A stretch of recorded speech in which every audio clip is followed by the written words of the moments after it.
우선 교재 페이지는요, 우리가 46페이지 피시면 될 겁니다. 46페이지. 우리가 전 시간에 문화사 실학까지 배웠었죠? 그래서 실학은 중농학파, 중상학파.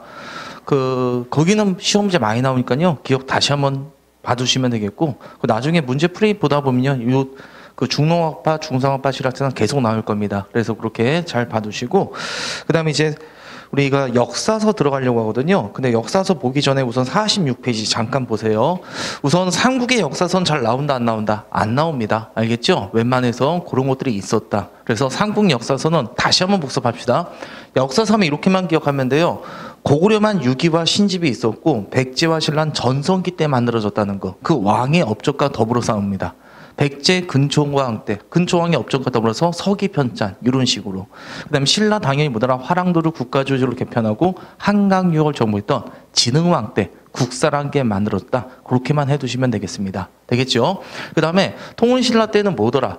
뭐 따로 없어요. 알겠죠? 예, 역사서 그렇게 크게 봐지 않고 되고, 최치원의 제왕 영den내용 이것도 공무원용이니까 크게 유념 안 해도 될 겁니다. 되겠죠? 그다음에 우리 고려의 역사서, 고려 역사서는 뭐 하나 기억하면 되고요. 삼국 뭐 기억하면 되고, 삼국 사기 이거 언제 때 나왔던 거다? 중기 때 김부식의 기전체사서 그거 하나 꼭 기억해 두시면 되겠고, 김부식은 모해난과 더불어서 묘청난과 더불어서 이 묘청 나올 때 A, B로 많이 나오거든요. A가 묘청이라면 B는 김부식이다. 그래서 B에 대한 설명으로 올바른 거, 뭐 삼국사기에 저술했다 이런 식으로 됐나요? 이거는 무슨 체 사서라고 배웠었죠? 무슨 체? 기전체 사서 그렇게 기억해 두시면 됩니다. 이게 고려 언제다? 중기라고 배웠었죠? 그 다음에 고려 후기. 고려 후기 때는 누구의 간섭이 있었더라? 누구의 침공이 있었고? 몽고, 원나라의 침공과 원나라 간섭받을 때 우리의 자주성이 뭐더라?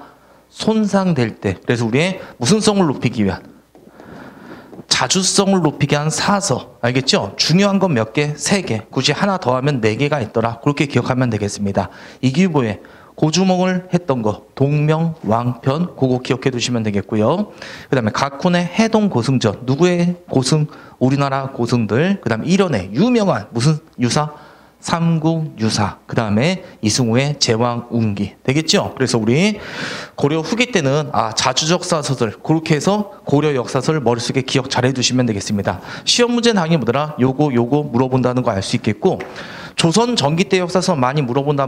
많이 안 물어봅니다. 근데 애울 때는 이 정도만. 조선 전기 때는 그 전이 뭐더라? 여기서부터 여기가 어디니까? 고려시대다 보니까 그 전에 역사서를 정리해야 되겠죠? 그래서 우리 조선 전기 때는 다 어디에 관한 역사서? 고려 관한 역사서 그렇게 기억해 두시면 돼요. 그래서 그나마 여기 고려 역사에서 많이 나오는 건 고려 국사. 이건 누구랑 연관해서? 고려 국사는 누구랑 연관해서? 정도전이 있었죠? 삼봉 정도전. 걔가 저술한 거. 불신자병과 고려 국사. 대부분 고려 왕조를 뭐다? 까는데 집중했더라. 그렇게 해두시면 되겠고, 그 다음 문종 때 이제 뭐더라? 고려사를 뭐더라? 정확하게 져서 고려사와 고려사 저료란 게 있더라. 그럼 여러분들 고려사가 다 정리되면 어디 역사도 끝내야 돼? 삼국시대 끝내야 되겠죠? 그래서 삼국사 저료, 그 다음에 이제 고조선부터 조선 전까지 통틀어서 했던 게 동국 통감이란 게 있더라. 이것도 시험 문제 잘 나온다, 안 나온다? 안 나오고, 지금 이런 거 고려국사, 고려사, 고려사 저료, 그 다음에 삼국사 저료, 그 다음에 동국 통감. 동국 통감 정도는 좀 기억해 두세요. 동국 통감. 이게 이제 뭐더라? 총 역사서가 종합된 거. 그렇게 기억하면 되겠죠? 그래서 우리 성종 때 대부분 모든 것들이 뭐더라? 종합 편찬되더라. 그렇게 기억해 두시면 돼요. 법전도 종합 편찬되었죠. 경국대전. 네, 그런 게 있었고, 경국대전 기억나시죠? 네, 그 다음에 뭐 국조 오레이, 악학개법 되겠죠? 여러 가지 뭐더라? 네, 모든 것들이 다보다 편찬되었다. 그렇게 두시면 됩니다. 그 다음에 나머지 뭐더라? 역사선 다 어디로 빼면 되더라? 조선 후기로 빼면 된다. 그렇게 두시면 된다고요. 역사서 공부하는 법 알겠죠? 그래서 그렇게 여러분이 기억해 두시면 되겠고, 자, 그럼 이제 페이지 47페이지 보세요. 조선 후기 역사서 많이 나와 있죠? 그렇죠? 많이 나와 있어요. 그래서 요거는 시험제 직접적으로 많이 나오진 않습니다. 알겠죠? 시대를 물어보니까 시대 정도로 이런 역사서가 나오면 다 어디다? 조선 후기다. 그렇게 기억해 두시면 되겠습니다. 우선 이익의 성호사설. 여러분들 이 사람은 이름 정도만 기억하면 돼요. 이익에 뭐가 있더라? 성호사설이 있죠? 이 우리가 성호 이익이라고 배웠던 거 기억나요? 한전제, 영업전, 예, 그게 이 사람의 성우사설은 백과사전인데 거기에 뭐더라 정치, 경제 모든 것들이 다 있었다고 보시면 되겠습니다. 그 일부분에 뭐더라 역사 내용도 있었기 때문에 거기 하나 있더라. 그 정도 기억하면 되겠고, 그다음에 안정복에 뭐가 있더라? 동사강복이라는 게 있습니다. 안정복에 동사강복. 네, 그다음에 이종에 뭐가 있고요? 동사란 게 있고, 유독공에 뭐가 있더라? 발해고라는 게 있습니다. 유독공에 발해고. 자, 그러면 여기 봅시다. 발해고. 우선은 여러분들 여기 공부할 때는요, 뭐 직접적으로 이거 역사서 세부적으로 안 나오니까 동사 들어가면은 조선 후기 역사서구나, 그렇게 좀 기억하면 되겠고, 그 다음에 이 여기서 가장 여러분 기억할 거, 요거 제가 찍고 들어갈게요. 요건 단독으로 나온다고 보시면 돼요. 유독공의 무슨 고? 발해고. 왜 이건 직접적으로 나온다고 했었죠? 통일신라 시대를 하지 않고 발해까지 포함한 남북국 용어를 처음으로 썼던 게 유독공의 발해고 때문에 그렇습니다. 알겠죠? 얘가 이런 말 했거든요. 부여씨가 처망했다. 부여씨가 처망하고, 그 다음에 나중에 누가 망하고? 고씨가 처망하고, 남방에 김씨가 차지하고, 북쪽에서는 대씨가 나라를 따로 만들었다. 이렇게 말했습니다. 여기서 말한 부여씨는 뭐더라? 부여씨가 망했다. 부여가 멸망한 거, 그거 의미하는 것이고요. 그 다음에 또 고씨가 망했다. 고구려 멸망하라고. 남방에서 누가 차지했다? 김씨가 차지했대. 이게 바로 무슨 신라? 통일신라. 그 다음에 위쪽에 보다 대씨가 나라를 만들었다. 그래서 이 시대를 문다 남북국 시대라 해야 된다. 그래서 우리 남북국 시대를 처음으로 말한 거 유독공의 발해고 기억해 두시길 바라겠습니다. 됐나요, 이게? 자, 그래서 그 정도 하나 기억해 두시면 되겠고, 그 다음 한치운의 해동 역사라고 있거든요. 한치운의 무슨 역사? 해동 역사. 얘는 이 실학은요, 우리 객관적 역사서가 많이 나오게 되거든요. 그래서 여러분들 예전에 어떤 역사책 하나 보고 거기 있는 게 무조건 사실이라 볼 수 있다, 없다? 없다는 거 알 수 있겠죠. 그 시대에 편찬된 사서에 여러 개가 중복된단 말이야. 그런 것들은 뭐더라? 확실한 사실이다 확인할 수 있겠죠. 예? 예. 그래서 자, 그래서 요 한치운의 해동 역사는 한국, 중국, 일본 모든 역사를 전부 다 총종합한 거. 그게 뭐더라? 한치운의 해동 역사. 무슨 역사이기 때문에? 객관적 역사이기 때문에 하나 기억해 두시면 되겠습니다. 됐나요, 여기? 자, 그 다음에 이긍이게 뭐가 있고요? 연려실 기술이라고 있습니다. 연려실 기술. 요거는 여러분들 특징이 뭐냐면은, 연려실 기술은요, 기술되었다. 그래서 요거는 일종의 사건 중심 역사서라는 게 초점이 맞춰져 있다, 이렇게 봐두시면 됩니다.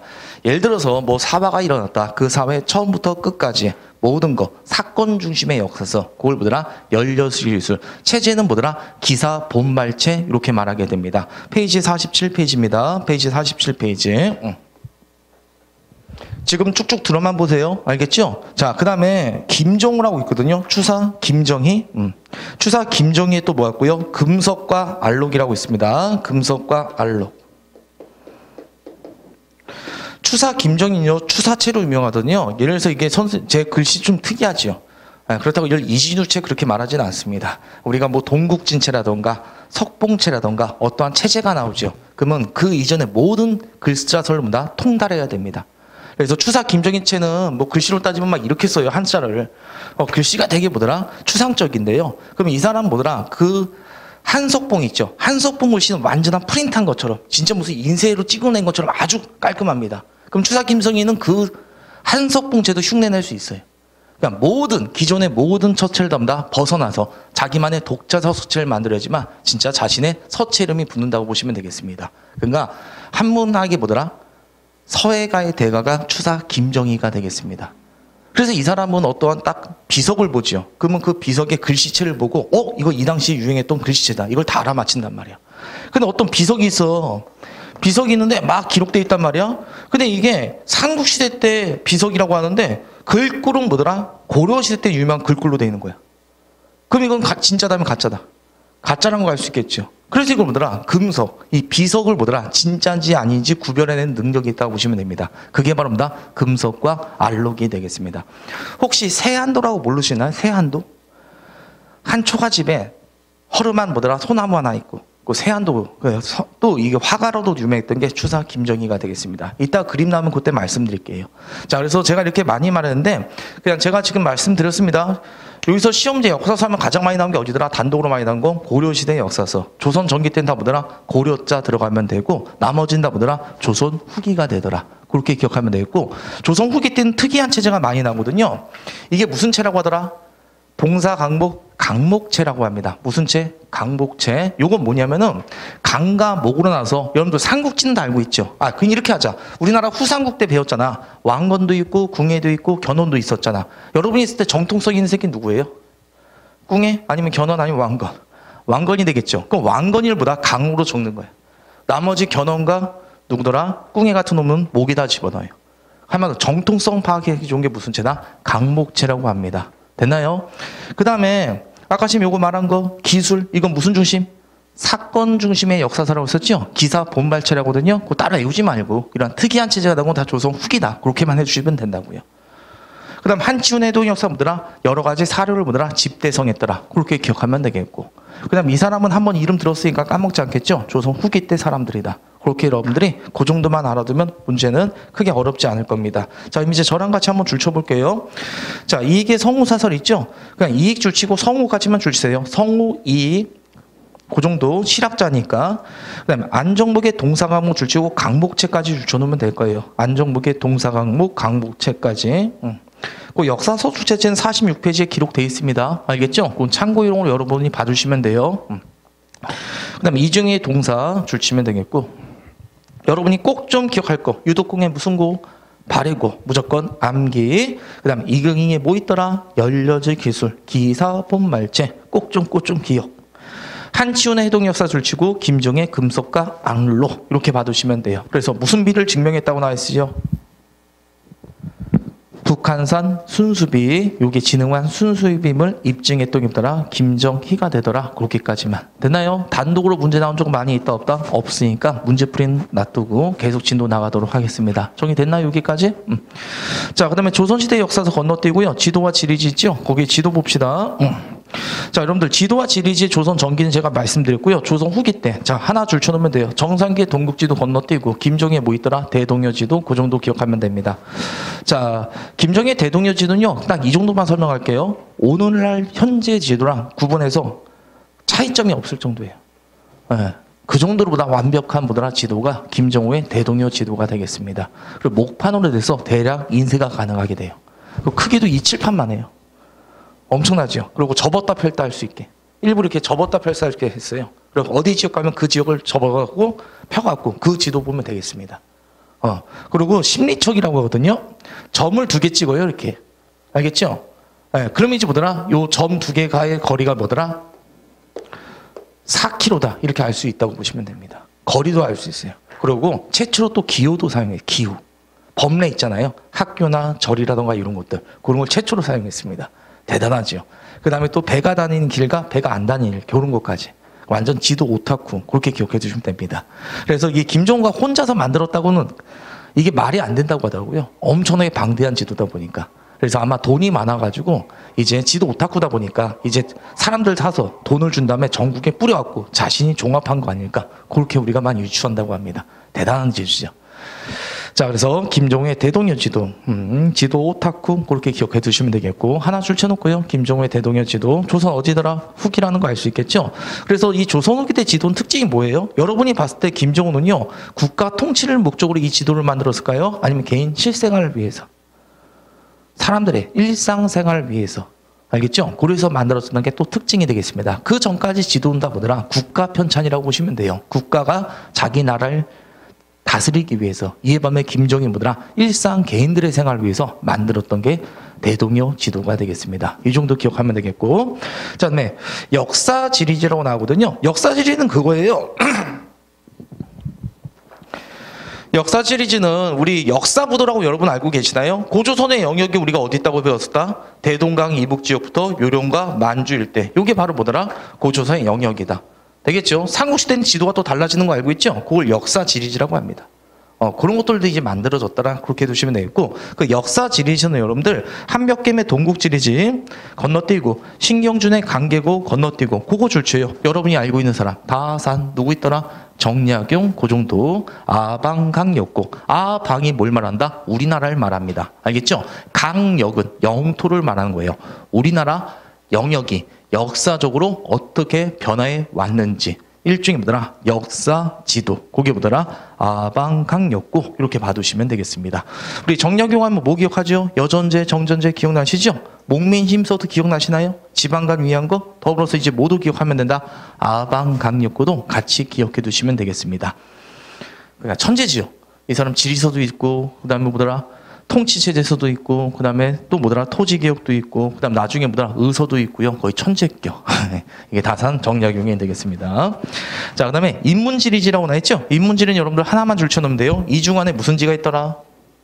택리지. 그거 찾아서 줄치면 됩니다. 무슨 지? 택리지. 택리지는 말 그대로 여러분들 그 단어에 초점 맞추면 돼요. 택이 뭐야? 우리가 어떤 걸 하나 고를 때 뭐 한다고 한다? 선택이라고 하죠? 그거예요.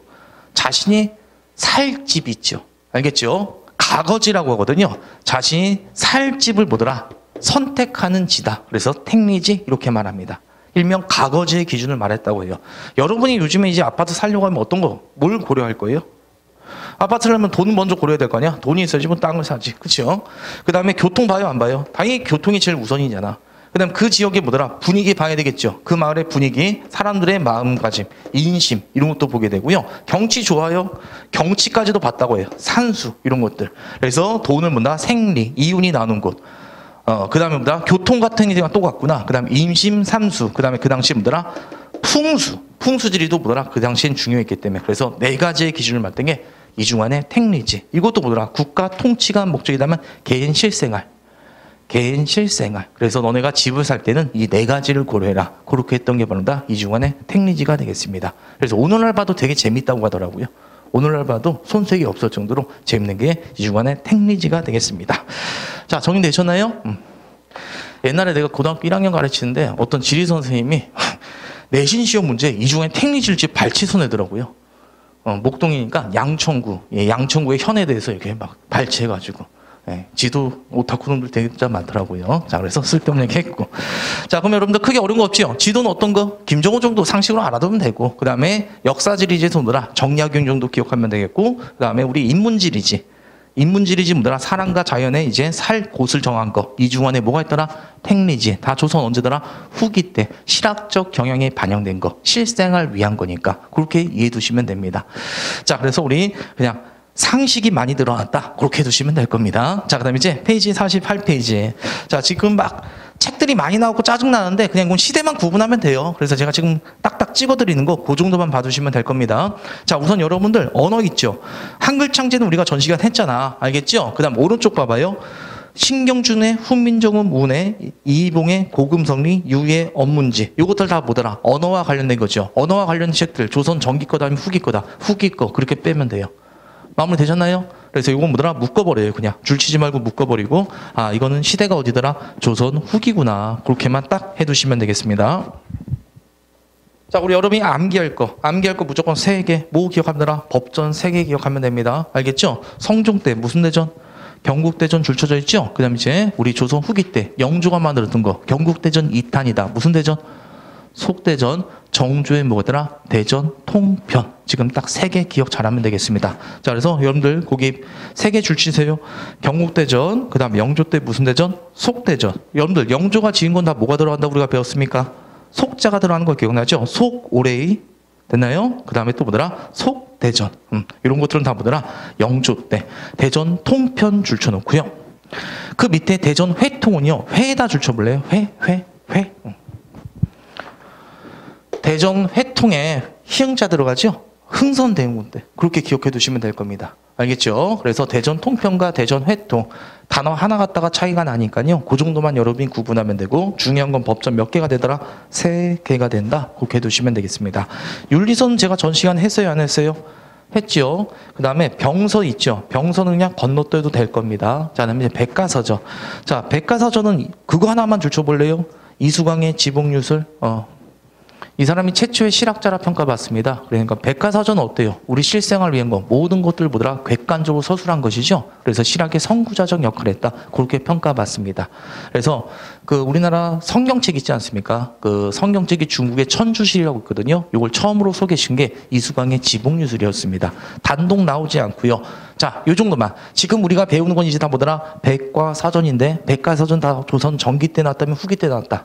조선 후기 때. 그냥 그게 핵심이라고 기억해 두시면 되겠고. 자, 계속 들어갈게요. 또 나왔다. 이제 외워졌겠다. 중농아파 실학자 성호 이. 또 줄치면서 암기해 두시면 돼요. 성호 이. 자, 여러분이 딱 봐도 알아둬야 될 거. 동국문헌비고. 줄쳐놓읍시다. 동국문헌비고. 동국이 어떤 나라 말이에요? 우리나라 말하죠? 그다음에 여러분들 책 찾아보는 걸 무슨 조사를 하죠? 문헌조사라고 하죠. 한마디로 뭐더라? 우리나라의 역대 백과사전. 그게 뭐더라? 동국문헌비고. 이건 왜 줄쳐놔야 되고 왜 별표지요? 누구 때니까? 영조 때니까. 되겠죠? 그럼 영조의 책 말해볼래요? 다 앞자리에 뭐가 들어가더라? 속이 들어가더라. 되겠죠? 그 다음에 어떤 거? 동국문헌비고. 그럼 이제 절대 틀리지 않을 겁니다. 영조 때 지었던 거. 속대전, 속오래위, 속병장도설, 그 다음에 동국문헌비고. 다 누구 때라고요? 영조 때. 그렇게 해두시면 되겠고. 그 다음에 이동무의 청장관전서, 그 다음에 서유의 임원경제지. 다 뭐더라? 백과서전이라고 보시면 되겠습니다. 그 다음에 이름이 아주 역 같은 거 하나 보이죠? 오중현 문장전상고. 되겠죠? 딱 봐도 뭐더라? 백과서전 같은 느낌이 안 드나요? 난 드는데 읽자마자. 그래서 이거 그냥 뭐더라? 조선 후기 때 백과사전이다. 그렇게 해두시면 되겠습니다. 다 됐지 여러분들? 자, 그러면 이제 요 페이지 됐고 페이지 49페이지 갑시다. 자, 농서 들어갑시다. 농서 여러분이 겪고 우리 고려 때 농서 다시 한번 복습합시다. 문수지표, 농상지표, 그 다음에 조선 전기 때 세종대왕이 만들었던 거 농사직설, 성종 때 급양잡로. 알겠죠? 그 두 개는 반드시 꼭 이렇게 알아두시길 바라겠습니다. 고려 때 농서 하나, 조선 때 농서 몇 개? 2개. 그럼 나머지 농서는 다 어디로 빼면 된다? 조선 후기. 이렇게 하면 된다고요. 자, 그럼 한번 봅시다. 농가집성. 이것도 뭐더라? 농촌의 백과사전이에요. 그리고 이게 아마 좀 이것만 여러분이 잘하면 되겠네. 색경만. 그렇죠? 색경은 딱 봐도 뭐더라? 그 농서란 느낌이 안 오잖아. 그냥 조선 후기 때 농서더라. 나머진 다 봐요. 딱 봐도 농서지요. 산림 경제. 산림이 뭐야? 임야를 말하잖아. 알겠죠? 산림, 임야. 이거 뭐더라? 여러 가지 뭐더라? 농촌 생활 백과사전. 해동 농서. 이것도 농서니까 뭐더라? 조선 후기 거구나. 그다음 임원. 임원이 뭐냐면은 촌락을 말해요. 촌락. 알겠죠? 원이 뭐더라? 우리 전원 일기할 때 원이 뭐더라? 농촌 원자라고 보시면 되겠습니다. 되겠죠? 그래서 이런 것들이 뭐더라? 경제지는 농촌 백과사전이니까 조선 어디 거더라? 후기 때 농서더라. 그렇게만 봐두시면 되겠습니다. 됐나요, 여기? 여러분들 농서는 딱 몇 개? 책 3개 기억하고 나머지 농서 다 어디로 빼면 되더라? 조선 후기로 빼면 된다라. 그렇게 공부하시면 됩니다. 자, 그 다음에 의서 들어갑시다. 의서. 제가 한번 말씀드렸던 거. 고려 때는 뭐가 있고요? 향양 무슨 방? 구구방. 어디다 초점 맞추면 돼? 기역 들어가는 거. 구에다 초점 맞추면 되고. 조선 전기 때는 향양 무슨 방? 집성방. 어디다 초점 맞추면 돼? 지읒에다 초점 맞추면 되더라. 됐나요? 그럼 이제 조선 후기 의서 보면 되겠죠. 여러분이 알고 있는 거 먼저 먹고 들어가면 돼요. 허준의 동의보감. 누구 때? 이 사람은 같이 기억해도요. 우리 대동법 했고 중립외교 했던 누구 때다? 광해군 때. 그래서 그거 하나 기억하면 되겠고. 여러분들 허준은 동의보감 뭐예요? 침 아니면 약재예요? 약재지요? 그다음 이제 우리나라 이제 서민들도 그냥 일반적으로 받을 수 있는 거 침이 나와야 되겠죠. 그래서 허임의 친구 경영방 그게 이어서 나온다고 보시면 됩니다. 같은 계통은 아닌데 알겠죠? 그냥 허씨 2명이 있었다. 그렇게 두시면 돼요. 자, 허준하면 어떤 거? 약재로 유명하다. 그 다음에 또 한 사람의 허씨는 뭘로 유명하다? 침. 다 뭐더라? 서민들이 뭐더라? 빠르게 치료할 수 있는 거. 조선 후기 때 만들어줬구나. 그렇게 기억해 두시면 되겠고. 자, 그래서 2개 줄쳐놨나요? 동의보감, 허준, 친구, 경영방, 허임. 요건 뭐다? 침 뜨는 기술. 그렇게 봐두시면 됩니다. 옛날 드라마에 명불허전이라고 있어요. 거기 나오는 주인공이 허임이에요. 얘가 타임머신 타고 이제 어디로 와? 현대로 오게 됩니다. 그런 내용이 있어요. 아주 더럽게 재미없는데 하여튼에 이런 거 허임, 침의 대가였다. 그렇게 두시면 되겠고. 자, 여러분이 기억할 거 이제 또 나오죠? 다산 정약용 무슨 회통? 뭐가 있습니까? 마가 회통 이렇게 기억하면 되겠습니다. 마가 회통. 여러분들 호환이 뭔지 아세요? 호환? 호환. 호환마마라고 들어보셨죠? 네, 호환이 뭐냐면 호랑이가 물어가는 거. 그걸 호환이라고 합니다. 네, 산기슭에서 본다 호랑이한테 잡아먹겠다. 그걸 호환당했다. 이렇게 말하거든요. 옛날 조선시대는 뭐더라? 이게 되게 무서웠다는 거 알 수 있겠죠? 네. 그 다음에 이제 뭐더라? 호환이 있고요. 그 다음에 이제 마마. 이 마마가 뭐냐면 천연두를 말합니다. 그러니까 어렸을 때 천연두 걸리면 홍역에 시달리게 되죠. 그걸로 마마님 모셨다고 하게 되거든요. 그리고 살아도 어떻게 됩니까? 얼굴에 곰보 자국 되고 그래서 되게 무서운 병이 뭐더라? 천연두인데 그걸 뭐더라? 예방하게 한 법이 바로 무슨 회통이다? 마가회통 되겠죠? 바로 뭐가 되더라? 종두법이라고 들어보셨나요? 천연두 예방법. 그거 공부했던 게 뭐더라? 마가회통이다. 이렇게 해두시면 되겠습니다. 자, 근데 의선은 들어보면 암기 되죠? 뭐 혹시 2명 있었다. 그다음 정약용의 마마님, 마가회통이 있고 이제 마지막 이재마의 동의수세보원. 얘도 의외로 시험 문제 많이 나와요. 선택지로. 이재마의 동의수세보원. 혹시 여러분들 인삼 잘 드시나요? 저는 인삼 못 먹어요. 인삼 먹으면 열이 많은 체질이라고 인삼 먹으면 오히려 독이 된다고 합니다. 근데 신기하게 홍삼은 그게 필요 없대요. 홍삼 모든 체질이 막대요. 우리나라 진짜 과학기술 대단하죠. 선조들 어떻게 해서 그렇게 처먹는지 참 그런 거 보면 신기해. 하여튼에 그런 게 있거든요. 그래서 그 사람의 체질이 중국 사람 체질과 우리나라 사람들 달라요. 기후와 먹는 게 다르다 보니까. 그래서 이 사람들아 우리나라 사람 체질에 맞는 그의 방법만 보더라. 방법, 약제나 그 사람 체질을 봐서 그 사람 체질에 맞는 약제를 써야 된다. 그게 바로 이재마의 동의수세보원이 되겠습니다. 그래서 소양인, 소음인, 태양인, 태음인 이렇게 몇 가지 체질로 4가지 체질을 해서 그에 맞게 약제를 쓰자. 그래서 사상의설이라고 합니다. 4가지 구분으로 했기 때문에. 자, 그래서 우리 동의수세부원 거기 밑에다가 사상 이렇게 4개, 숫자 4개 적어도 될 거예요. 소양인, 소음인, 태음인. 알겠죠? 사상의설하면 부릅니다. 이재마의 동의수세부원이 되더라.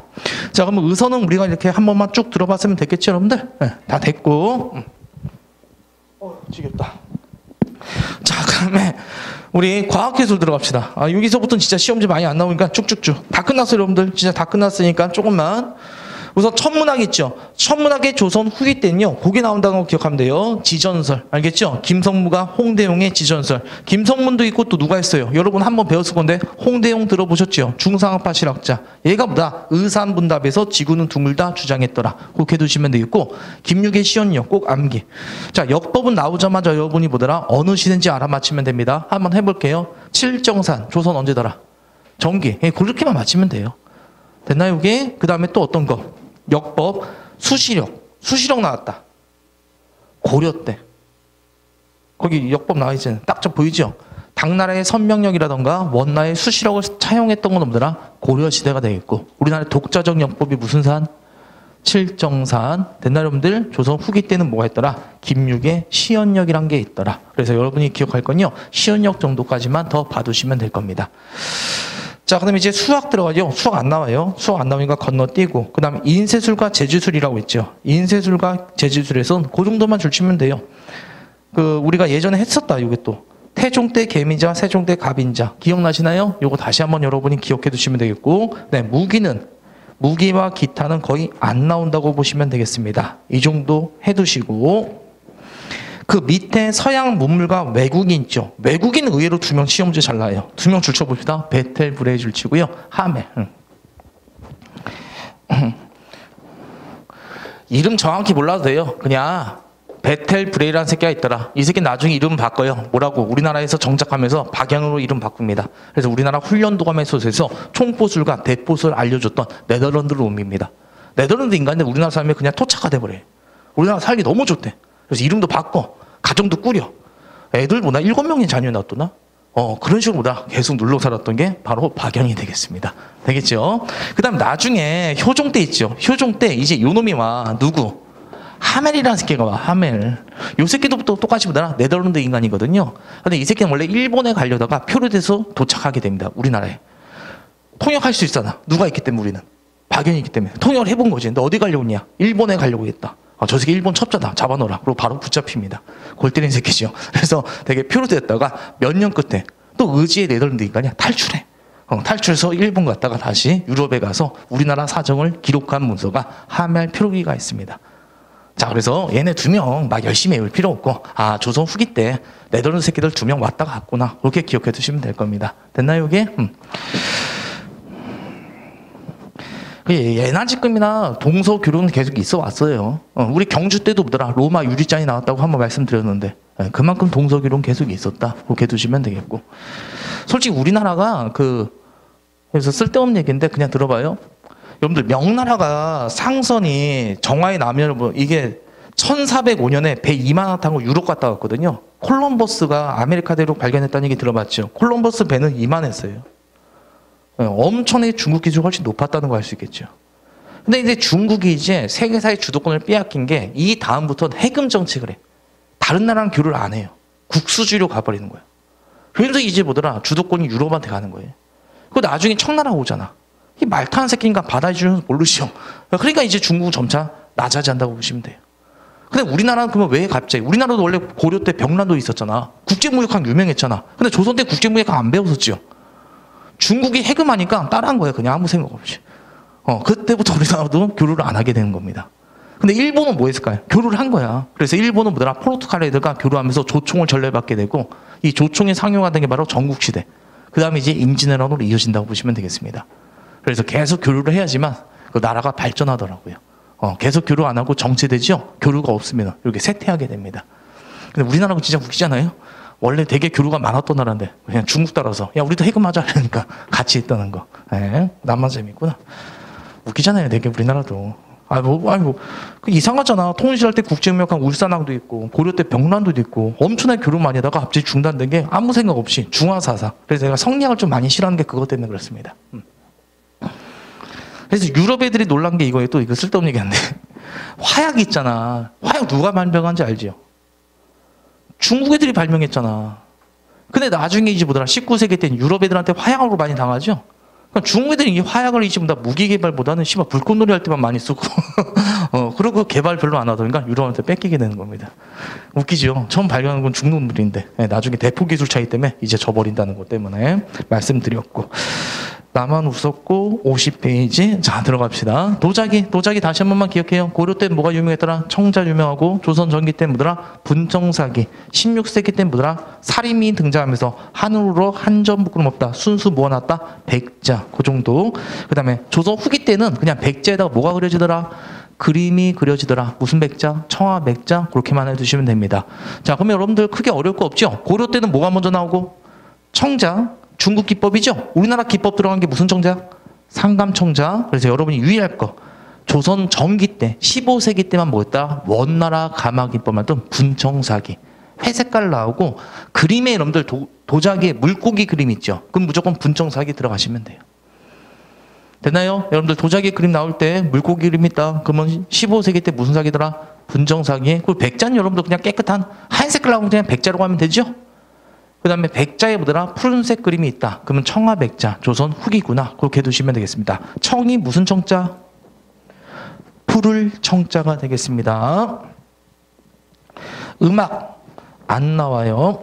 글씨. 여러분들 글씨에서 여러분들 조선 전기 때 여러분 아는 사람 줄 쳐볼래요? 안평대군도 유명하지만 조선 전기 때 글씨 뭐 삼국시대 때 있고 고려시대 있고 조선 전기 때도 있죠. 조선 전기 때 누가 그렇게 유명했을까요? 어머니는 떡 쓸고 글씨 썼던 한석부 거기 보이죠. 걔가 완전한 뭐더라, 이제 프린트 글씨체. 그렇게 보시면 돼요. 그 다음에 이제 오른쪽에 김정희 추사체 나왔네. 김정희 추사체. 김정희가 했던 게 무슨 과 안로? 금석과 안로 기억나시죠? 거기다 금속도 적어놔요. 김정희 하면 추사체, 독자적 서체, 그 다음에 금석. 금속이 뭘 말한다? 비석 되겠죠. 그 다음에 이광사의 동국진체, 그것도 봐두시길 바라겠습니다. 이제 다 끝났다. 자, 여러분들 문해 있죠? 문해는요, 조선 후기 때 그 파란색 글씨 3개만 줄지요. 무슨 소설? 한글 소설. 그 다음 무슨 시조? 사설 시조. 그 다음에 한문화. 그 다음에 여러 가지 시사 조직. 이렇게 봐두시면 됩니다. 한글 소설. 이거 대표적인 무슨 문화를 만다? 서민 문화다. 들어가시면 되겠고, 사설 시조. 여러분들 원래 시조 찍기 쉽다 아니면 어렵다? 엄청나게 어렵다는 거 알겠죠? 라임 다 맞춰야 되고 구절 맞춰야 되고 한 문학에 능통해내지만 해야 되는데 사설시는요 그런 격식이 없다고 보시면 됩니다. 자신의 그냥 감정을 뭐다 일종의 뭐다 대중가요처럼 쭉 풀어내기만 하면 되는 게 사설시조가 된다. 그렇게 해두시면 되겠고 한문학에서는 박지원의 양반전, 허생전 이런 게 유명했고요. 자 거기 보면 시사조직 있죠. 위항, 이항 줄치고 거기다 이렇게만 했는데요. 시사는 원래 어떤 애들의 동아리 모임이다. 양반들만 조직하는 게 시사 조직이라고 보시면 돼요. 양반 놈들만 했던 게. 그래 양반 새끼들 정자에서 이제 뭐더라 기생 불러놓고 시집끼리 막 지네끼리 경연하면서 술 처먹었던 거 되겠죠.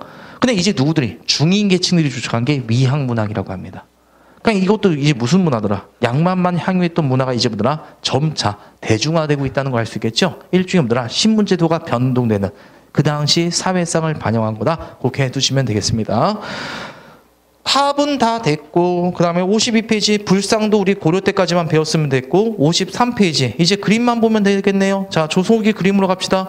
정선에 뭐가 있더라 금강정도와 인왕제색도라고 보이지 여러분들?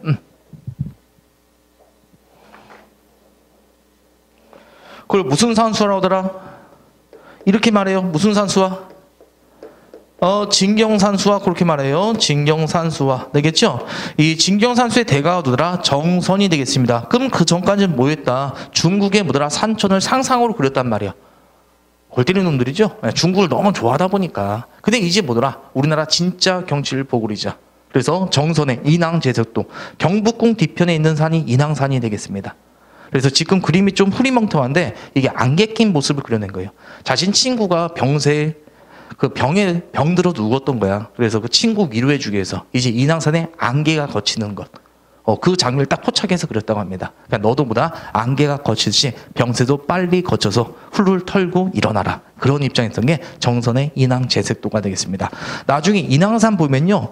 경북궁 한번 가보세요. 인왕산 보면 이 그림과 똑같이 생겼다고 보시면 되겠습니다. 그 다음에 우리 12,000보 유명하죠? 금강전도. 왼쪽에 있는 거 우리 금강산 여러 개보다 15,000봉의 봉우리를 그려낸 거 그렇게 봐두시면 되겠습니다. 그 다음에 강세왕 있죠? 강세왕 거기다 이렇게만 적으면 돼요. 무슨 법이더라?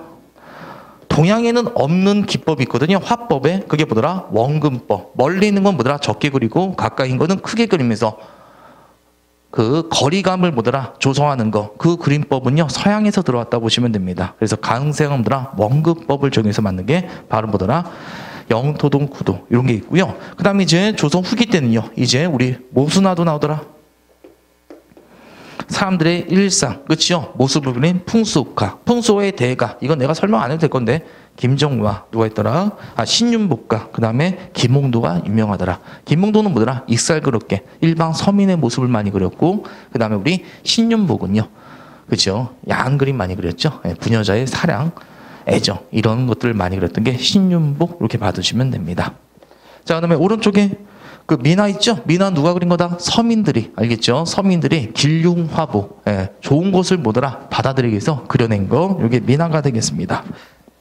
자 그다음에 54페이지 갑시다. 자 54페이지 건축물 봅시다. 목조 건축물 많이 남아있는 게 없었죠? 우리가 고려 때 배웠던 거 3개 무조건 기억하면 되고요. 주심포, 베를량식, 안동에도 있고 영주에도 있고 예산에도 있더라. 기억나시나요? 자, 그 다음에 밑에 다포 양식 보이죠? 응진전. 고려 후기부터는 이제 다 뭐가 되더라? 다포 양식으로 돼 있다고 보시면 되겠습니다. 조선 전기 때 하나만 유의하면 돼요. 무의사 극락전. 무의사 극락전 줄쳐놓고 자, 우리 조선 전기 때 목조 건축 몇 개? 3개 반드시 암기. 그 다음에 하나 더 기억할 거. 조선 전기 때 무의사 극락전. 이것도 뭐더라? 주심포와 베를린 양식으로 되어 있습니다. 그리고 웬만한 건 조선 때 건다 보더라? 다포 양식으로 되어 있다고 보시면 되겠고요. 그 다음에 또 시험지 나오는 게 그거예요. 화암사 각항전, 법수자 팔상전, 금산사 미륵전. 특징 3개 맞춰보겠어요? 어떤 특징이 있어요? 그거 보니까 충수가 있다는 게 특징이죠. 임진환 이후에 그 임진환 때 승명들이 활약했다는 얘기 들어보시나요? 유정과 휴정. 그래서 이 불교계들이 임진환 때 많은 활약했기 때문에 다시 한번 위상이 높아지면서 이런 화려한 건축물들이 만들어졌다고 보시면 되겠습니다. 그래서 이런 이유는 물어보지 않고 이게 몇 세기 때? 17세기 때 조선 후기 때의 사찰 이런 것만 기억하면 되겠습니다. 특징은 뭐더라? 층수가 많다는 게 특징이고요. 네, 겉에서 보면은 2층, 3층, 5층 이렇게 되는데 안에 들어가면 통층 구조가 되겠습니다. 겉에서만 층이 있어. 실제 가면 2층이나 그런 건 없습니다. 네, 그렇게 되는 게 바로 요 17세기 때 화엄사, 각항전, 법수자, 팔상전, 금산사, 미륵전 이게 유명하다는 거 봐두시면 되겠고요. 그다음 밑에는 그냥 이름만 그냥 이건 조선 후기 때 그냥 사찰이다 그렇게밖에 못 들어가시면 되겠습니다.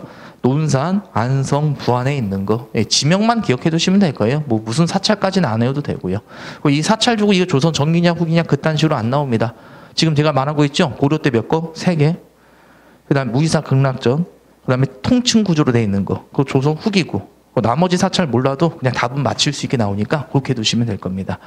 그리고 논산 쌍계사, 안성 성남사, 부안 계암사 있죠. 조선 후기 때 이제 부자 상인, 부자 농민들이 많이 나오거든요. 여러분들 부자 상인과 농민들은 성리학을 좋아했을까요? 불교를 좋아했을까요? 불교 좋아했겠죠. 그 불교계를 많이 지원해주면서 다시 부흥해서 만들어진 거다. 그렇게 해두시면 되겠습니다.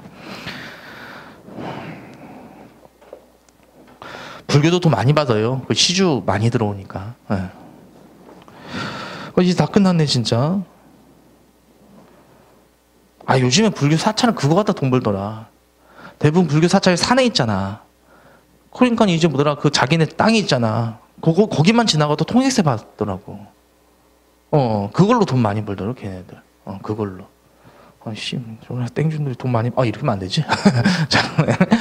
그건 좀 문제 있는 것 같아요. 국립공원에서 한번 돈 내야 돼. 근데 국립공원 들어가면 사찰 있잖아. 그 사찰 지나갈 때 또 돈 내야 되고 이런 식으로 이중구조로 되어 있더라고요. 이중구조로. 그래서 욕도 좀 많이 먹더라고요. 자, 그다음에 이제 56페이지는 우리 삼국시대에서니까 드디어 우리 재미없는 문화사가 끝났습니다. 자, 그럼 이제 문화사 문제 풀고 마무리 짓도록 하겠습니다. 자, 문제 잠깐 보도록 하겠습니다.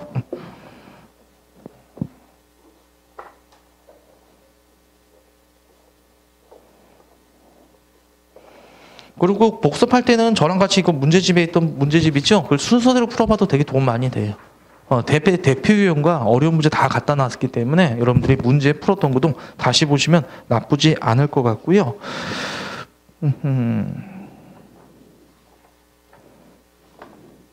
문제는 별로 없네요. 페이지 82페이지. 자, 들어갑시다. 다음 소리에 쓰여진 시기에 볼 수 있는 모습. 허생전 나와 있네. 허생 나왔어요. 허생. 그 다음 한번 읽어보시겠어요? 사료. 허생이 지금 뭐하고 있어요? 안성은 기호의 얼음이요 산남의 어기다. 이에 머물러 살았다. 대추, 밤, 감, 섬유, 귤, 유자 등 과일을 모두 사들이자. 줄치요. 과일들을 모두 사서 지정했다. 네, 몽땅 사들였다 이렇게 나와 있죠. 그걸 우리가 뭐라고 배웠다? 경제 시간에. 이게 바로 뭐의 활동? 도구의 활동. 매점매석하고 있는 거예요. 매점매석. 기억나네? 독점적 도매상인 도구? 기억 안 나는 것 같은데. 조선 후기 때 알겠죠? 매점 매석하면 다 보더라 도구라고 했습니다. 다시 한번 기억해 두시면 돼요. 알겠죠? 그러니까 허생이 이걸 한 거는 이딴 식으로 돈 벌려고 지금 강요하기 위해서 이걸 했을까요? 나라가 경제 정책을 해본 적이 없는 거야 이게. 그러니까 매점 매석하는 걸 뭐더라 눈 뜨고 당하고만 있는 거야. 그걸 비판했다고 보시면 돼요. 허생전을 통해서. 됐나요, 여기? 자, 일단은 조선 후기랑 거 할 수 있겠죠? 조선 후기랑 관련 없는 거. 풍속과 그린더라. 맞고. 홍길동전 맞고. 여러분들, 교정도감 언제 배웠더라? 대부분 도감 들어가면 어느 시대? 최소한 도감, 뭐 신목도감, 무슨 도감, 도감 다 언제 때? 고려 때 거라고 많이 배웠잖아요. 고려 시대. 알겠죠? 교정도감 뭐더라? 최충원의 뭐더라? 최고 권력 기반. 기억나나요? 최충원이 만든 거? 다시 한번 가보면 돼요. 지금 이게 수업 듣다가 기억 안 나는 건 옛날 거 다시 보면 됩니다. 아시겠죠? 네. 자, 그 다음에 시사 조직하고 중인. 봐봐요. 시사는 뭔다? 시직의 동아리인데 중인 애들이 낭송하고 있잖아. 이제 중위계진도 양반들이 향유했던 문화를 즐기고 있고, 송파 나름에서 산대놀이. 이건 대표적으로 뭐다? 판소리, 탈놀이 이런 것들이죠. 서민 문화를 보여준다 해두시면 되겠습니다. 287페이지 갑시다. 자, 우리가 배웠던 금강전도 거기다 뭐라고 한다? 진경 이렇게 적어놓으면 돼요. 이걸 바로 무슨 산수화? 진짜 경치보고 그랬다. 진경산수화 이렇게 말하게 되겠고 오른쪽은 김홍도의 풍속화가 되겠습니다.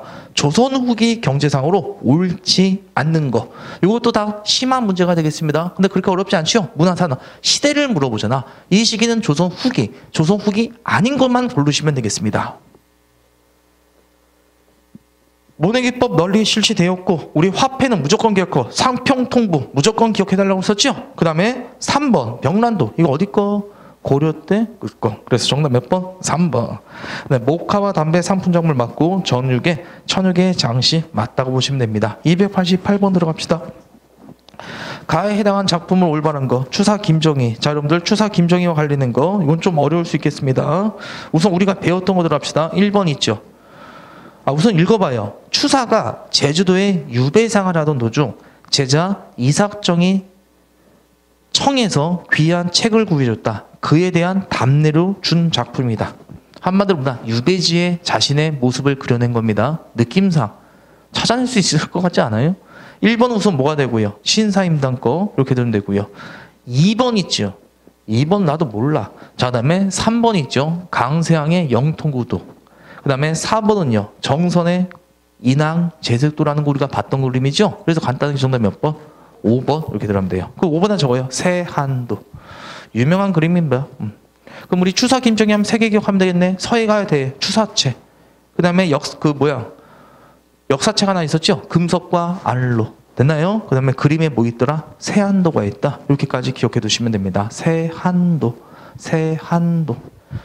이거 여러분들 원래 그림이 잘린 거거든요. 그 그림이 있고 옆에 여백이 이만큼 있는데 이걸 중국 화가새끼들이 보고 와 졸라 멋있다 하면서 다 추천. 오늘 하던 댓글이 막 이렇게 적혀 있어요.